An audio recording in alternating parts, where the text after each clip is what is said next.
Welcome GMI tutorial. जैसा कि आप जानते हैं कि लास्ट लेक्चर्स में लीनियर अलजेब्रा पे मेरा डिस्कशन हुआ था और लीनियर अलजेब्रा में मैंने आपको बहुत से टॉपिक समझाए थे। और जैसे कि मैंने क्या क्या आपको टॉपिक पढ़ाया था, अगर आपको याद हो, मैंने एन टपल्स के बारे में बताया था कि ये के पावर एन या आर के पावर एन का क्या मतलब होता है।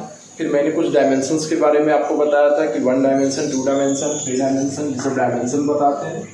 और उस लेक्चर में ही मैंने आपको और भी कुछ चीज़ें बताई थी, जैसे कि कॉलम वेक्टर के बारे में बताया था और कॉलम वेक्टर और रो वेक्टर, ये दोनों वेक्टर्स के विषय में आपको एक्सप्लेन किया था। फिर इसके बाद मैंने इक्वलिटी ऑफ वेक्टर्स, दो वेक्टर कब इक्वल होते हैं, चाहे रो वेक्टर हो चाहे कॉलम वेक्टर के केस में हो। फिर इसके बाद मैंने वेक्टर एडिशन आपको बताया था, दो वेक्टर्स कैसे ऐड करते हैं, जैसे u प्लस v दो वेक्टर ऐड करने हो, n डायमेंशंस के वेक्टर्स को उनको ऐड करने हो तो कैसे करेंगे।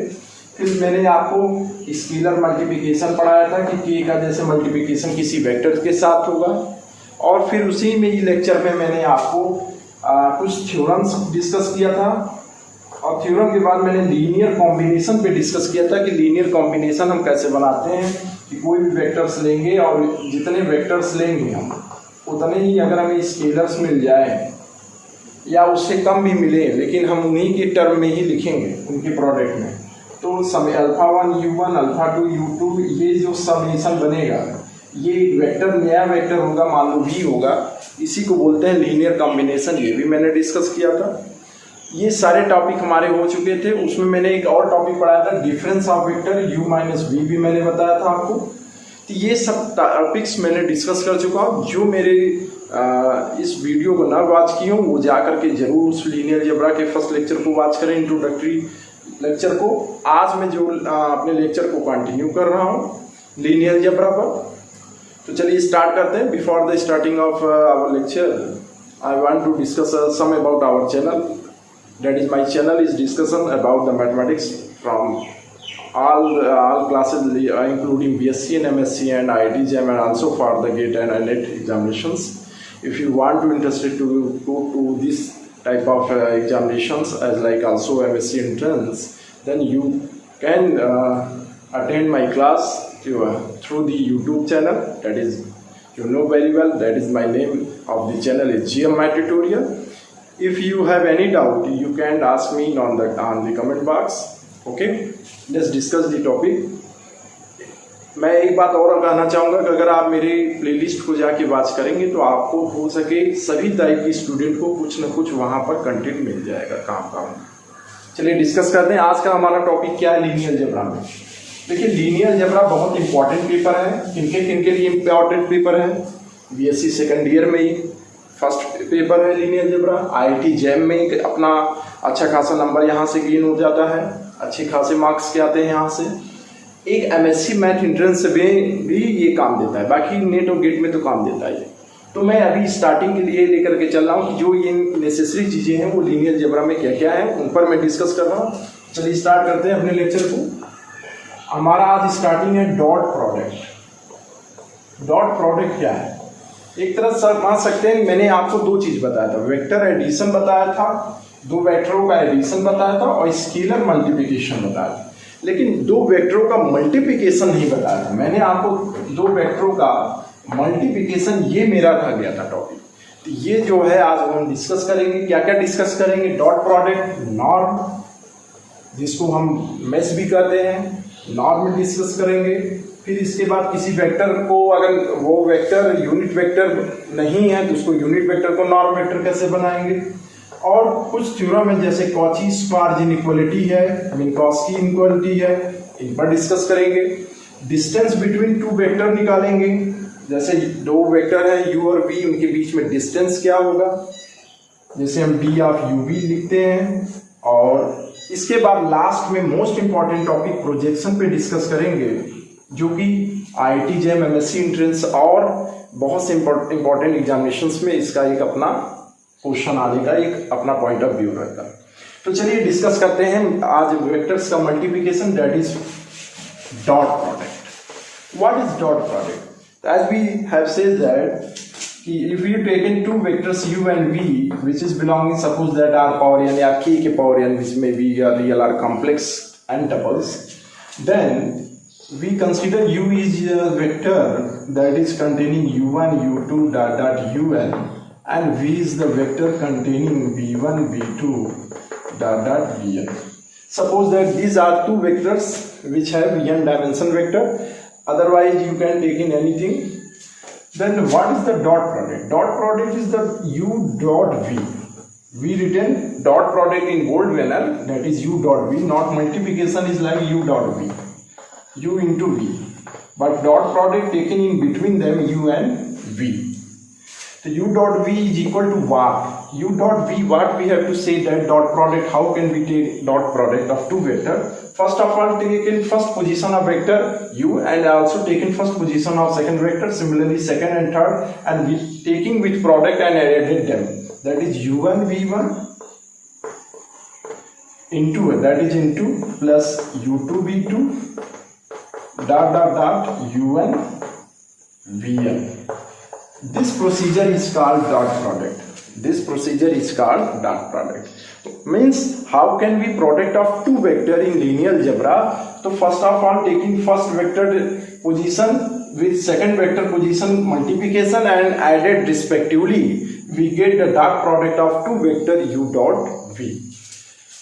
How can we understand? For example, अगर हम एग्जाम्पल से एक समझना चाहें, जैसे मैंने एक एग्जाम्पल लिया u equal to 1 2 3 and v equal to, we taking 1 minus 1 and 2. So what is the dot product of that vector? So you taking u dot v is equal to 1 into 1 comma 2 into minus 1 comma 3 into 2, what we have 1 comma, sorry, we taking addition, not comma, we taking addition between them, that is plus plus, as like written here, this is plus plus. So this is 1 minus 2 plus 6, what we have, minus 1 plus 6 is equal to 5. This is our answer. Means it's very easy procedure for the dot product, but always remember that the first position of vector first and also first position of vector second, when they are multiplied respectively in manner, other vector are added them. तो इस तरह हम vectors को क्या कर सकते हैं, add कर सकते हैं. इस बात को हमें याद रखना है.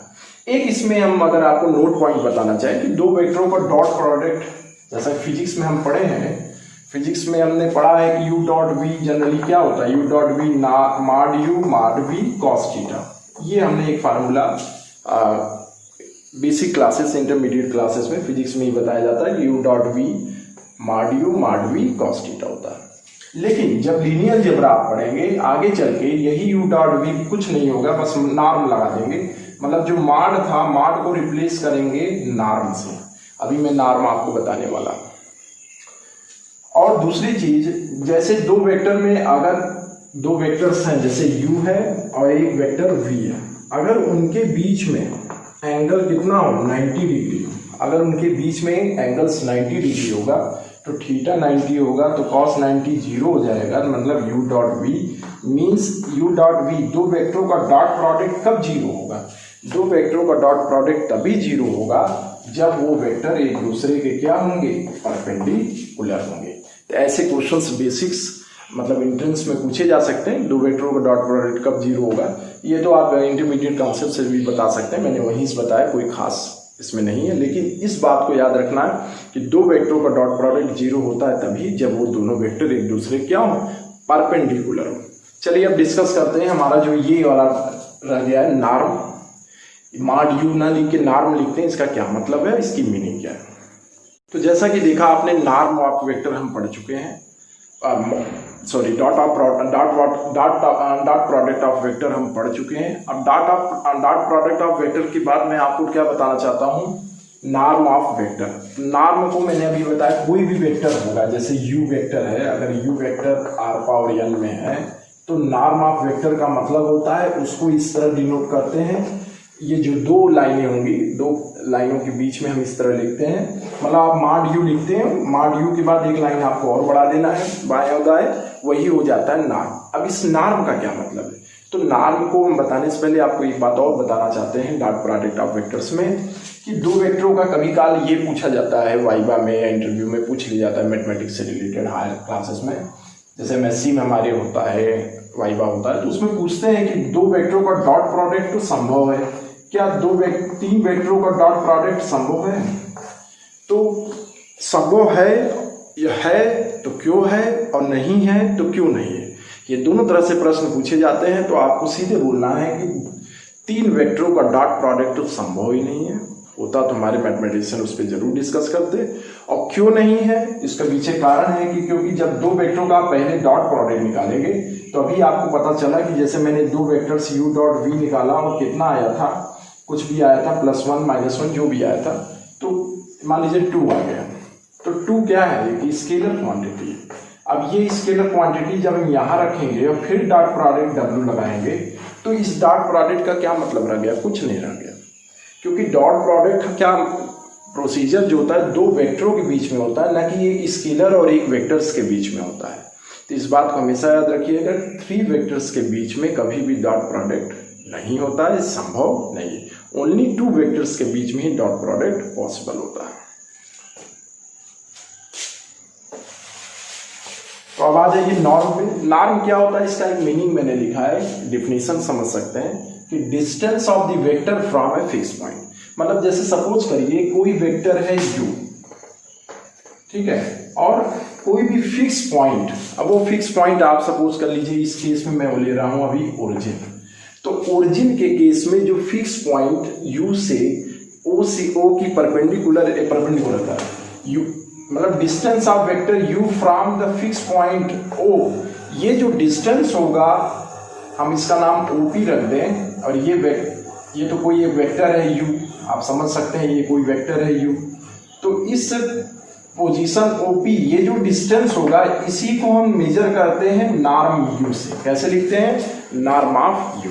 मतलब नॉर्म ऑफ u क्या है, distance of vector from the fix point. Say that is fix point is here is the origin. अगर हम ये कंसीडर कर लें कि यहाँ पर फिक्स पॉइंट ओरिजिन है, तो उस केस में नॉर्म ऑफ वेक्टर हमारा क्या होगा, नॉर्म ऑफ वेक्टर डिफिनीशन क्या होते हैं, under root dot product of u dot u। और ये क्वांटिटी u डॉट u जो होगा वो क्या होगा, हमेशा नॉन नेगेटिव होना चाहिए। क्या होना चाहिए, नॉन नेगेटिव। मतलब ये जो अंडर रूट है यहाँ तक ये कैसा होना चाहिए, नॉन नेगेटिव। मीन्स ऑलवेज क्या होना चाहिए, ग्रेटर देन इक्वल टू 0 होना चाहिए। मतलब u डॉट u का अंडर रूट अगर हम ले लेते हैं वही हमारा क्या कहलाएगा, नॉर्म ऑफ u। अगर आप नहीं समझ पाए तो मैं एक और तरीका समझाता हूँ। जैसे एक वेक्टर ले रहा हूँ मैं 1 और 2, ठीक। इसका नॉर्म अगर हमें निकालना होगा तो नॉर्म ऑफ u क्या होगा, under root of u dot u। अब u डॉट u आपको बताएं करना।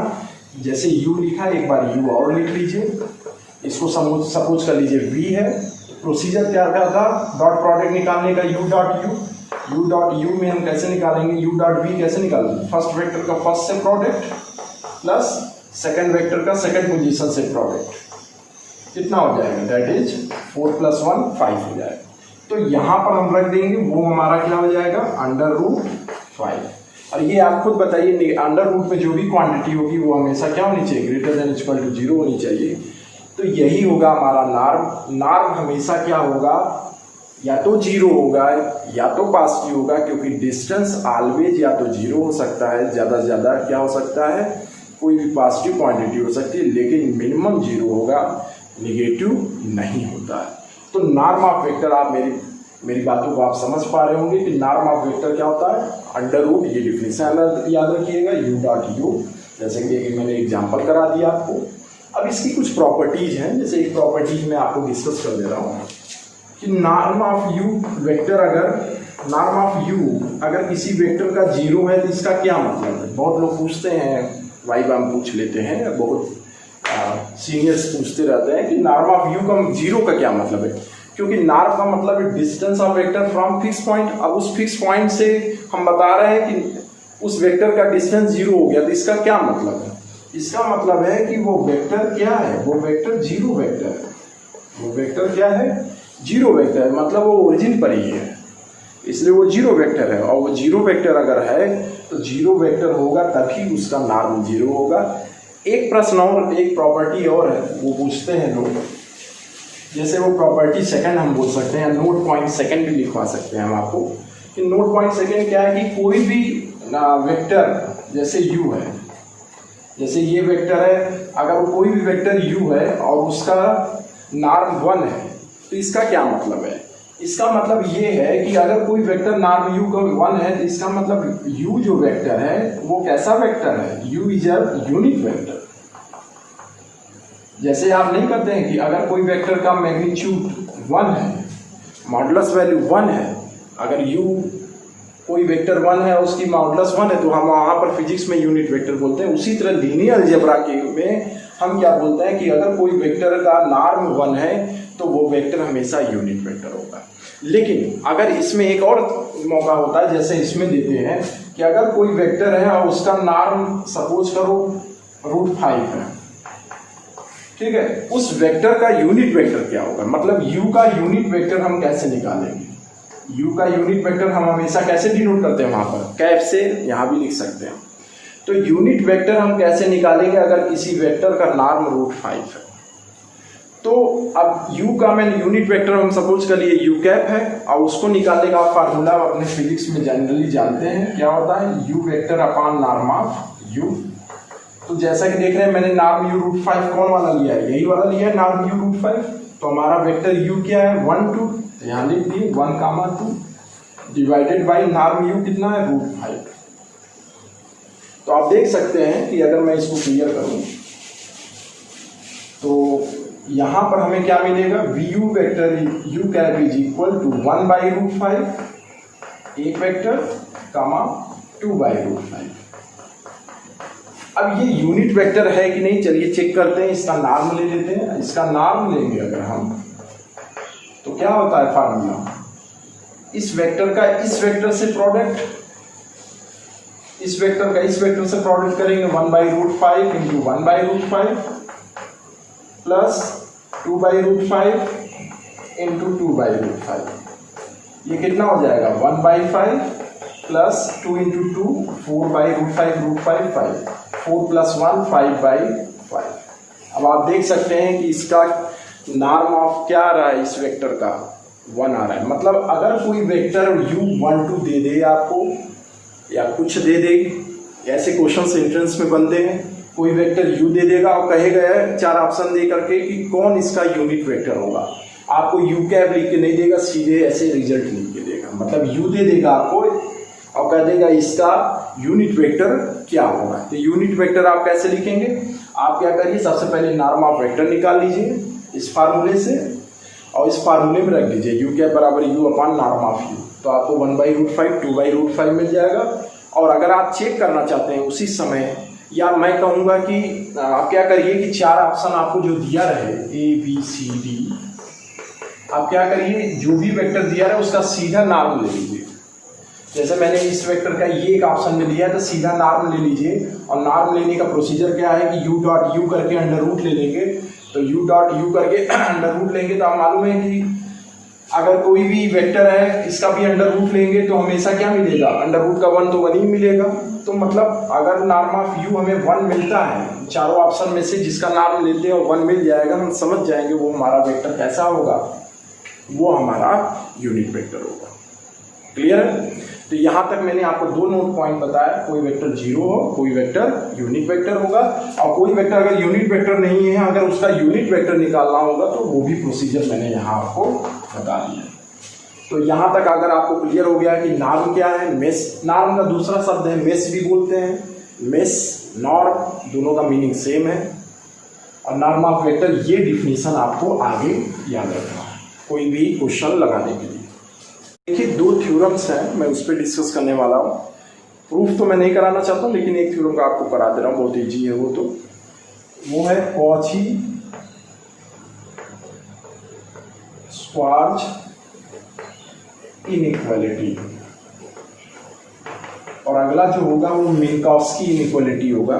इनका स्टेटमेंट क्या है, मैं ज़्यादा स्टेटमेंट नहीं लिखने वाला हूँ, शॉर्टकट में आपको बता रहा हूँ। अगर यू वी दो वेक्टर है के की power n r power n में, तो ये सीधे काची स्क्वायर इनइक्वालिटी ये बोलते हैं कि mod of u dot v जो होगा वो lesser equal to norm u होगा और नॉर्म वी। मतलब कॉची स्क्वायर इनइक्वालिटी जो है वो आप समझ सकते हैं कि दो वेक्टरों के डॉट प्रोडक्ट ही किस में है, यू डॉट वी, और उनको हमें याद रखना है आपको। अब इस तरह के वेक्टर्स के डॉट प्रोडक्ट को अगर हमें प्रूफ करना होगा तो हम कैसे प्रूफ करेंगे। अगर जैसे आपको कहीं मॉड यू डॉट वी दे दे तो आप सीधे लिख सकते हैं lesser equal to norm u norm v, और अगर कहीं मॉड यू मॉड वी लिख देगा तो आपको less than equal to mod u mod v लिख सकते हैं, वहाँ ग्रेटर देन लिख सकते हैं। तो ये कॉची स्क्वायर इनइक्वालिटी हमें जानना चाहिए। इसका प्रूफ क्या है, प्रूफ आप सिंपली समझिए, जैसे अभी आप पढ़े थे डॉट प्रोडक्ट में मैंने बताया था यू डॉट वी क्या होता है। यू डॉट वी होता है norm u norm v cos theta, ये इंटू होता है। यहाँ पर अगर ना भी लिखे तो आप इंटू समझ सकते हैं, लेकिन यहाँ डॉट प्रोडक्ट में लिखना जरूरी होता है। तो अगर आपसे कह दें u dot v norm v cos theta होता है, तो कॉस थीटा क्या होता है, मतलब एंगल्स क्या हो निकालना होगा तो कैसे निकालेंगे, u dot v upon norm u और नॉर्म वी। अब अगर मैं दोनों साइड, चूंकि देख रहे हैं मॉडुलस है तो मुझे मॉड लेना पड़ेगा यहाँ पर, तो मैं अगर मॉड लूँ ऐसे, तो आप जानते हैं मॉडुलस ऑफ कॉस थीटा क्या होता है। कॉस थीटा का मॉडुलस मतलब यहाँ पर हमें मॉडुलस ऑफ कॉस थीटा क्या होगा, -1 से +1 के बीच में लाइन करेगा, तो इसकी ग्रेटेस्ट वैल्यू 1 होगी, बाकी इससे लेस होगी, ये तो आप जानते ही हैं -1। तो अगर हम मॉड ले रहे हैं तो मॉड देखिए नॉर्म तो अपने आप में खुद लेंथ है एक, और जब ये एक लेंथ है तो इस पर मॉडुलस तो हमेशा मॉडुलस पॉजिटिव आएगा। हम मॉड इस पर ट्रांसफर कर देंगे, ये हो जाएगा mod u dot v divided by norm u lesser equal to 1, और जब ये प्रोडक्ट इसमें कर देंगे तो mod u dot v lesser equal to norm u और नॉर्म वी। अब ये आप देख रहे होंगे ये कौन सा रिजल्ट है, यही हमारा कॉची स्क्वायर इनइक्वालिटी है। ये स्क्वायर इनइक्वालिटी आप बहुत इंपॉर्टेंट समझिए, बहुत कंपटीशन में या बहुत से प्रॉब्लम सॉल्व करने में हम डायरेक्टली इनका यूज करते हैं, सब्स्टिट्यूशन करते हैं और सीधे कर देते हैं बाई स्क्वायर इनइक्वालिटी या by Cauchy square inequality.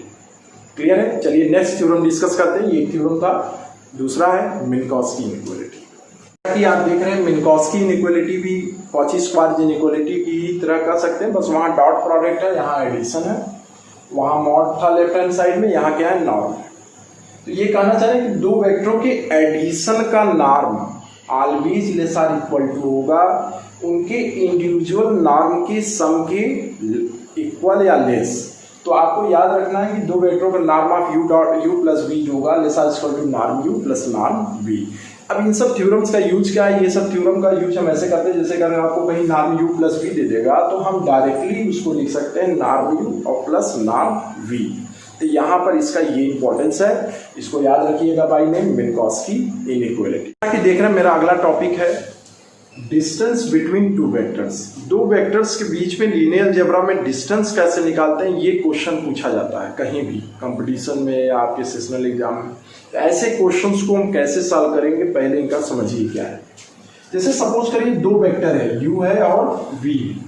Suppose करिए u जो वेक्टर है वो a1 a2 an है, और एक वेक्टर v है उसमें b1 b2 bn, मतलब n टपल्स के वेक्टर है, n डायमेंशन के वेक्टर है। तो दो वेक्टरों का डिस्टेंस, अगर इनके बीच में हमें डिस्टेंस निकालना हो, u और v के बीच में डिस्टेंस निकालना होगा तो क्या होगा, उसको लिखते हैं d ऑफ ब्रैकेट में u कामा v, मतलब distance between u and v, उसको लिखते हैं नॉर्म u माइनस v। मतलब डिस्टेंस क्या होगा, जो लेंथ होगा, अब लेंथ होगा तो norm u minus norm of u minus norm minus v। अब इस नॉर्म का मतलब तो आप अच्छी तरह जानते हैं, इसका नॉर्म का मतलब आप पढ़ चुके हैं कि u minus v dot u minus v। जैसे नॉर्म ऑफ u को लिख रहे थे u डॉट u, तो norm of u minus v को लिख सकते हैं under root u minus v into u minus v। अब ऐसे वेक्टरों को निकालेंगे कैसे, जैसे u माइनस बी क्या होगा, u माइनस बी आप जान रहे हैं a1 माइनस b1, आपको सबस्ट्रक्शन या डिफरेंस बिटवीन टू वेक्टर मैंने बताया था, a1 minus b1 comma a2 minus b2 comma an minus bn। अगर आपने ये नहीं प्रोसीजर जानते हैं, दो वेक्टरों को ऐड कैसे करते हैं, सबस्ट्रैक्ट करते हैं और स्केलर मल्टीप्लिकेशन कैसे होता है, ये जाके आप प्रीवियस लेक्चर जरूर वॉच करो। तो u माइनस बी हो गया। अब u माइनस बी का u माइनस बी से अगर हम डॉट प्रोडक्ट कराते हैं तो आप जानते हैं क्या होगा, यही वेक्टर का इसमें फर्स्ट पोजीशन के फर्स्ट वेक्टर को प्रोडक्ट करेंगे तो क्या मिलेगा, a1 माइनस b1 का whole square, a2 minus b2 का whole square, dot dot dot. तो यहाँ पर मैं आपको करके दिखा दे रहा हूँ, ये हो जाएगा under root of a1 minus b1 का whole square, a2 minus b2 का whole square, dot dot dot, last में हो जाएगा an माइनस bn का होल स्क्वायर। यही होता है formula distance between two vectors निकालने का। एक तरह से इसका मीनिंग आप समझ सकते हैं कि लास्ट वेक्टर से इनिशियल वेक्टर का जो डिफरेंस होगा वही क्या होता है, डिस्टेंस बिटवीन टू वेक्टर्स होता है। और यहाँ पर अगर आप समझें इसको तो ये जो है वो हमेशा अंडर रूट में है, तो ये हमेशा नॉन नेगेटिव होगा, मतलब ये हमेशा या तो greater than is equal to क्या हो सकता है, जीरो हो सकता है। मीन्स एक प्रॉपर्टी आपकी निकल के आई यहाँ पर कि डी ऑफ यू वी हमेशा क्या होगा, डिस्टेंस ऑलवेज या तो जीरो होगा या तो पॉजिटिव होगा, इसका मतलब है नॉन नेगेटिव। एक कॉन्सेप्ट यहाँ से मिल रहा है और एक प्रॉपर्टी और निकल रहा है कि distance of two vector zero कब होगा, वो तभी जीरो होगा जब दोनों वेक्टर u क्या हो गए, if and only if case है, u बराबर क्या हो जाए, v हो जाए। मतलब अगर दोनों वेक्टर एक दूसरे की क्या हो जाए, इक्वल हो जाएंगे, तभी वो वेक्टर का जब डिस्टेंस निकालेंगे तो हमेशा जीरो मिलेगा। चलिए हमारा लास्ट टॉपिक है प्रोजेक्शन, जो कि वेरी इंपॉर्टेंट है। प्रोजेक्शन क्या है इस पर डिस्कस करते हैं। अब हमारा नेक्स्ट टॉपिक है प्रोजेक्शन। अब प्रोजेक्शन क्या है, एक तरह से कह सकते हैं कि दो वेक्टरों के प्रोजेक्शंस को हम कैसे जानेंगे। प्रोजेक्शन का मीनिंग क्या है, जनरली जब समझिए परछाई होता है, एक तरह से आप समझ सकते हैं किसी चीज़ की छाया समझ सकते हैं। तो प्रोजेक्शन कैसे समझेंगे दो वेक्टरों के केस में। सपोज करिए कोई वेक्टर है v और एक कोई वेक्टर है u। तो दो वेक्टर है, एक है v और एक u।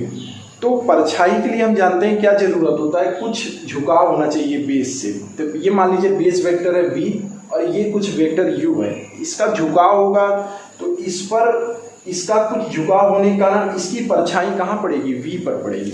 मान लीजिए v पर ये पड़ रही परछाई, ये परछाई पड़ रही है आपकी, कि जैसे ये वेक्टर u है तो इसकी परछाई कहाँ होगी, अगर इसको हम लेंथ मान ले a और b तो इसी ab पर होगी।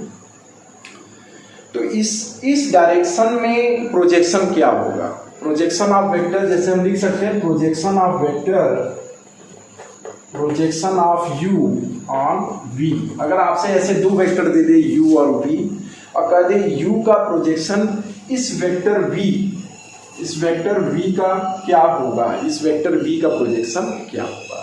तो इस तरह के क्वेश्चंस एग्जाम में पूछे जाते हैं और इनका एक फार्मूला आपको मैं निकाल दे रहा हूँ, डेरिवेट कर दे रहा हूँ, उसको आप हमेशा याद रखिए। सीधे इस फार्मूले में दो वेक्टर u v दिया रहेगा, आप सब्स्टिट्यूट करेंगे, रिजल्ट आपको विद इन द सेकेंड मिल जाएगा।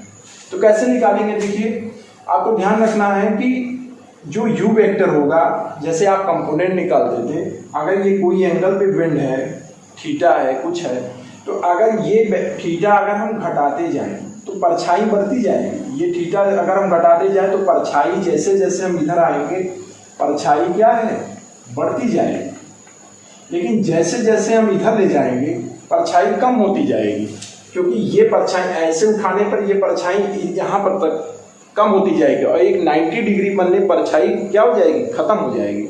तो आपको ऐसे समझना है कि प्रोजेक्शन को कैसे समझना है, ये चीज़ आपको आना चाहिए। तो आप समझिए अगर ये u है, ये थीटा एंगल है, तो ए बी अगर हम निकालें तो क्या होगा, ये लेंथ क्या है, नॉर्म u होगा। मान लीजिए ये अगर ओरिजिन है तो ये क्या हो जाएगा, नॉर्म u, थीटा है, कॉस थीटा, ये आप पढ़े हैं बेसिक क्लासेस में कंपोनेंट निकालना।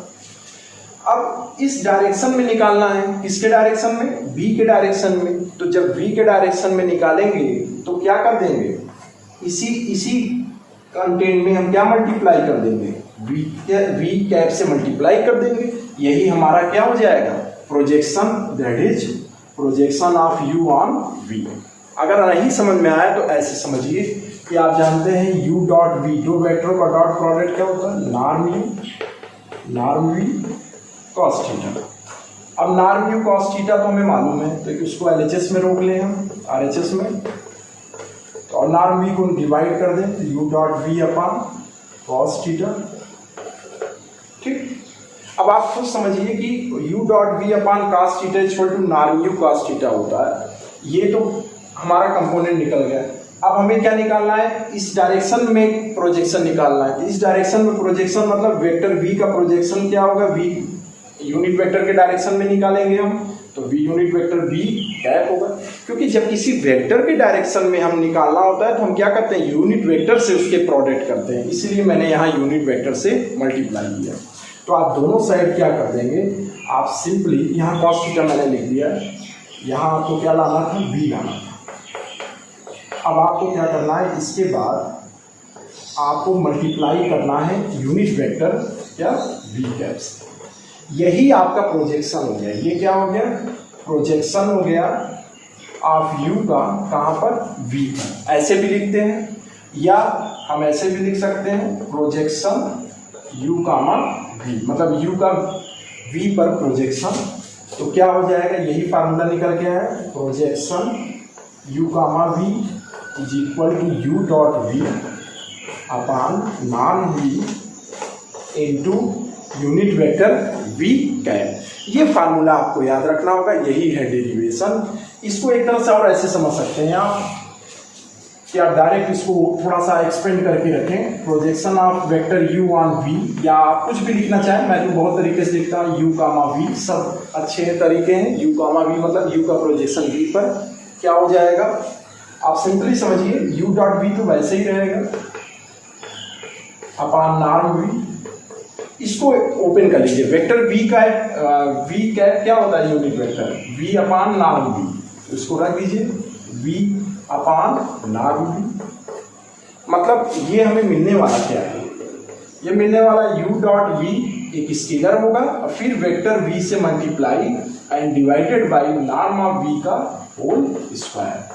तो ये बहुत से फार्मूले हैं प्रोजेक्शन के केस में, ये आपको याद रखना है। अच्छा, बहुत से ऐसे केस और भी हो सकते हैं, जैसे आप सपोज करिए u dot v into v upon norm of v square, ये तो आप याद रख सकते हैं बहुत इजीली। और एक तरीका लिखने का है, याद करने का, u डॉट v है, वेक्टर v है, नॉर्म v, आप जानते हैं नॉर्म v क्या होता है, under root of v dot v होता है, v डॉट v होता है। दोनों तरफ स्क्वायर कर देंगे, अंडर रूट खत्म हो जाएगा, मतलब नॉर्म v को हम v डॉट v लिख सकते हैं, तो अपॉन v डॉट v, मतलब u dot v upon v dot v into v। तो बहुत से तरीके हैं याद करने की चॉइस आपका है, निकालने से बचिएगा एग्जाम में। केवल सीधे फार्मूला याद रखिए, u dot v upon norm u into unit vector v cap. तो ये सबसे इजी वे है, एक क्वेश्चन के थ्रू आपको हम क्लियर करा देते हैं। फार्मूला तुम्हारा लिखा ही है, जैसे एक क्वेश्चन अगर हम ले, एक वेक्टर है v, जैसे 1 0 और एक वेक्टर हमारा क्या है 0 1। जैसे सपोज करिए एक वेक्टर u है 1 0 और दूसरा वेक्टर है 0 1। अगर हमें कह दे कि find projection of u on v पर, u का प्रोजेक्शन v पे निकालना होगा, तो आपके पास फार्मूला है सीधे u dot v upon norm v का whole square into v unit vector. तो u डॉट v क्या होगा, u डॉट v होगा, u डॉट v हम निकाल लें 1 into 0 plus 0 into 1 that is 0। तो u डॉट v 0 हो गया अपॉन नॉर्म v का स्क्वायर क्या आएगा, नॉर्म v का स्क्वायर 1 होगा, यूनिट वेक्टर कुछ भी आए जब 0 प्रोडक्ट में तो क्या आ गया 0 है। मतलब projection of vector u v 0 कब हो रहा है, अब ध्यान समझिए, एक वेक्टर 1 0 है, इसको अगर हम रिप्रेजेंट करना चाहें प्लेन में, तो एक वेक्टर 1 0 हो गया, ये दिस इज u वेक्टर 1 0 और 0 1 कहाँ होगा, यहाँ होगा 0 1, दिस इज वेक्टर v। तो ये वेक्टर आप देख सकते हैं, u वेक्टर और v वेक्टर, दोनों वेक्टर एक दूसरे के क्या है, परपेंडिकुलर है। इनके बीच में कितना एंगल बन रहा है, 90 डिग्री। तो जब दो वेक्टर्स के बीच में एंगल 90 डिग्री होगा तो उनके बीच में प्रोजेक्शन जो होगा वो हमेशा 0 आएगा, क्योंकि प्रोजेक्शन का मतलब आपने पढ़ा छाया है। जब इस वेक्टर v की छाया u पर नहीं पड़ेगी तो उसका प्रोजेक्शन हमें कैसे फाइंड होगा। इस कॉन्सेप्ट से आप ये समझ सकते हैं कि अगर आपको क्वेश्चन दे देगा किसी वेक्टर का प्रोजेक्शन 0 है तो क्या मतलब है, तो आप सीधे समझिएगा दोनों वेक्टर एक दूसरे के क्या होंगे, 90 डिग्री होंगे। और आपको सीधे ये फार्मूला याद रखना है, u dot v upon norm v square into v cap, यानी u dot v upon v dot v into v cap. अगर आज का लेक्चर आपको पसंद आया हो तो मेरे लेक्चर को आज लाइक सब्सक्राइब शेयर जरूर करिएगा, और आप मेरे चैनल पे बने रहिएगा। मैं जल्द ही first year, second year, third year के सभी पेपर्स पर डेली लेक्चर बनाने वाला हूँ। और मेरे जो बाकी स्टूडेंट एमएससी के हैं मैं उनको भी कह दे रहा हूँ, उनके एग्जाम के बाद मैं पेपर शुरू करूँगा, जो भी उनके इम्पोर्टेंट पेपर होंगे फर्स्ट ईयर्स के, सेकंड ईयर के। हालांकि मैंने कॉम्प्लेक्स एनालिसिस का बना दिया है, आप जाके जरूर उसको वॉच करिए। Thank you for watching.